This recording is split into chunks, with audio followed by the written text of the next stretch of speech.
All right, everybody, welcome back to the #1 television program in the history of the entire universe. I am Brian Lee Durfee, author of The Forgetting Moon, The Blackest Heart, and The Lonesome Crown. Hold on a second. Blackest Heart and The Lonesome Crown, all three books published by Simon & Schuster's Saga Press. Today I'm going to be reviewing Children of the Night by Dan Simmons. This is a standalone novel by Dan Simmons. Came out in 1992. Dan Simmons is one of my favorite writers. If we pan through my library, I've got my entire Dan Simmons book collection right there. And we've read and reviewed quite a few of these books on the channel. So if you want to watch any other Dan Simmons reviews from me, all you need to do is type in my last name, Durfee, into your YouTube search bar, and then Dan Simmons' name into your YouTube search bar. Through some sort of pagan sorcery that I don't understand, those video reviews are going to magically appear upon your television screen. Okay, Children of the Night came out in 1992. Dan Simmons. Let's talk about the cover first, because you know I love graphic design and cover illustration. This is a very 1992-esque book cover for a horror novel here. We've got the, the castle, the Dracula castle, and the moody lighting, and then it's a cool cover. I like it. There's also a map in here of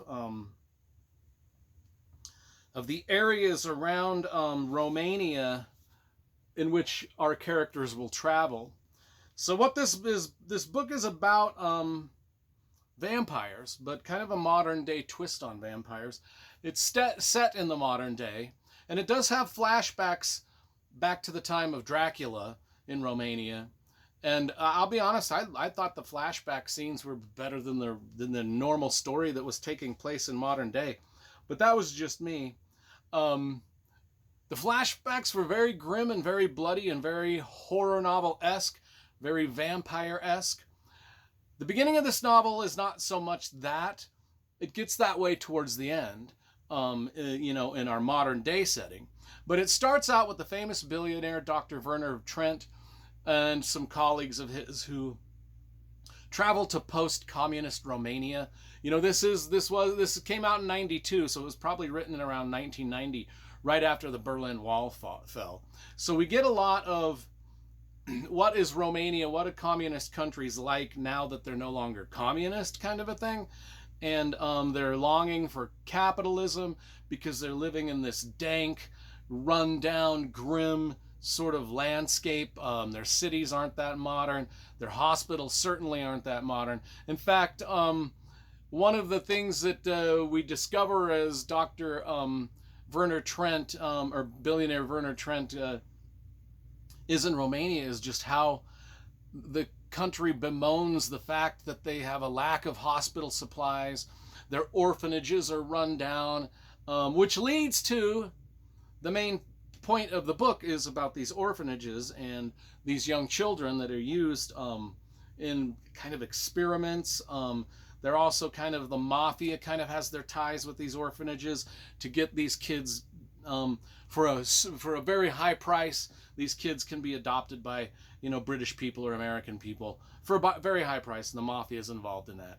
And at the beginning of the book, we find out that 40% of the orphans in this one area of Romania have been infused accidentally with the AIDS virus. And that's kind of the main plot of the story, and then we'll get to that in a little second. But one of the things I was reading about this, talking about how Romania was just a bizarro place back in the early 90s, just the fact that when a tourist would rent a car in Romania and went to buy gas, just the steps and the processes and all of the things that you had to do just to go to the gas station and get gas as a tourist. It was like there was this voucher system, there was this thing, and then if you had the right vouchers, you went to the front of the line. Gas was scarce. Normal Romanians had to wait in these big long lines, but if an American with the right voucher showed up at the gas station, they were ushered right to the front. It was bizarro.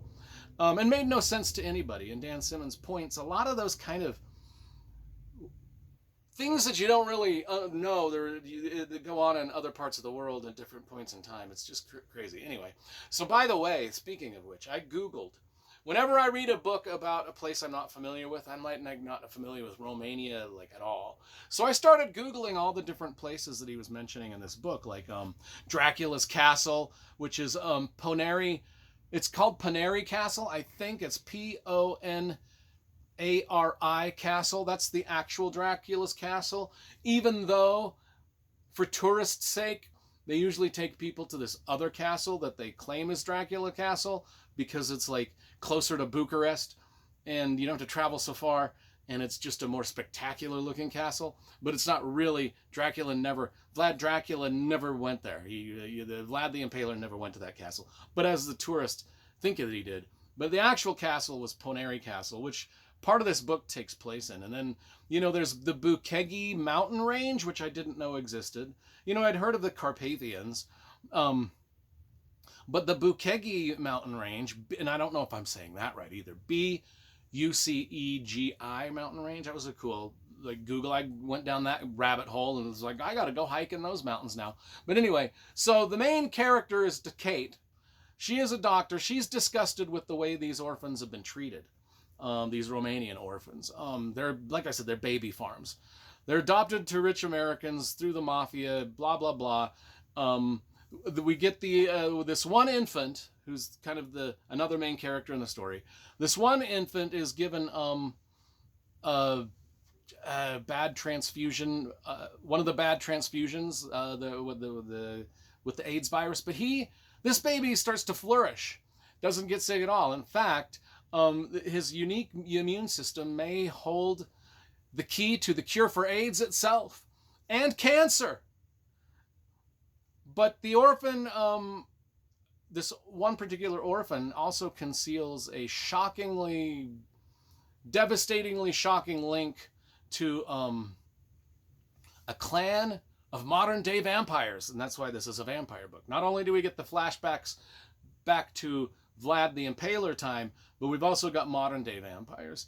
And they're and like I said, these modern day vampires, of course, their lineage goes all the way back to the legendary leader Vlad Dracula, who Vlad Dracula, of course, is the man who once ruled over countries and tyrants and even death itself. Has Vlad Dracula even ever really died? Or is he like Edward Cullen of Twilight fame, who just lives forever and dates teenage girls? I don't know. You'll have to read this to find out. But, it's a coven of modern day vampires that go back, and that's about all I want to say about the plot.